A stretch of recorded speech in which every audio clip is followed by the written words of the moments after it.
Hello everyone, আসসালামু আলাইকুম। Sylheti channel থেকে আপনাদের সবাইকে স্বাগতম। আজ আমি আপনারা দেখাইবো কাবাব কিভাবে ফ্রিজিং করিয়া আপনারা খাইতে পারবা, যেদিন মনে করো ওদিন খাইতে পারবা। তাহলে দেখিলে কিলা আমি রেডি করি। তো কাফেখানে আমি 2 কেজি পরিমাণ মাংস নিছি। আমার বাচ্চাইতে বালা পায়, এর লাগে আমি আপনারা যে অনুযায়ী লইবা, যতক্ষণ আপনারা খাইবা। আমি সানার ডাইল গুনতা দইয়া লইলাম মাংসের মাঝে। সে ডালচিনি এলাচ আমি কন্যা দিছি 4টা ডালচিনি আর 8টা এলাচ, তেজপাতা 4টা চিরা দিলাম। আদা রসুন বাটা আমি এখানেও মিক্স করে ব্লেন্ডার করে রাখি নিয়েছিলাম। এবার যে পেঁয়াজ কুচি দিলাম আমি পরিমাণ মতো। এরপরে হলুদ দিলাম 2 চামচ। এরপরে মরিচ দিলাম আমি 3 চামচ। এরপরে বাখর দিলাম আমি 2 চামচ। এখনো এখানের মাঝে আমি জিরা, পাঁচফোড়ন, আমার এখানো গোলমরিচ এখানো মিক্স করা।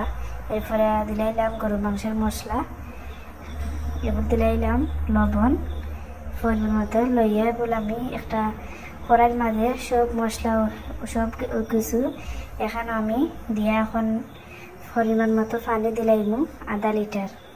খারাপ মাংস থেকে আরো পানি বাড়াইব, এর লাগে আমি আধা লিটার পানি দিয়েছি। একবারে ফুকাই লিম আমি জাল দিয়া সবগুলা মশলার সাথে সিদ্ধ একবারে, আর কোনো পানি থাকতো না। এর লাগে আমি পরিমাণ মতো পানি দিলাইছি। আমি বেশ 240 মিনিটের মতো জাল দিব, যাতে পানি শুকানির আগ পর্যন্ত।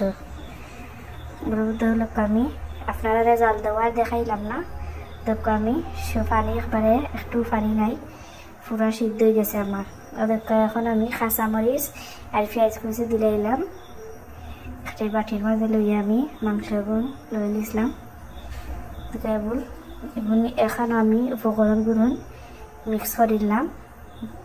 পেঁয়াজ আর কাঁচামরিচ, 2টা ডালচিনি এলাচ আমি আগলা করে রাখি লিছি। 2টা ডিম আমি ওদেরকে ব্লেন্ডার করে সবগুলা মাংসর মশলা ব্লেন্ডার করে লিছি। এরপরে ওদেরকে আমি এখানে দিয়েছি 2টা ডিম আর আমি বেকিং পাউডার দিয়ে মিক্স করে লিছি। এগুলো তো আমি একটু তেল লাগাইছি যাতে লাগতো না আতর মাঝে। আপনারা যখন করবা ওদেরকে খুব সুন্দর ওদেরকে আমি এক এক করে সকলটি করে নিলাম। করে এখন আমি ফ্রিজে রাখবো 20 মিনিটের লাগে আমি ফ্রিজে রাখবো, যাতে ড্রাই হইবার লাগে।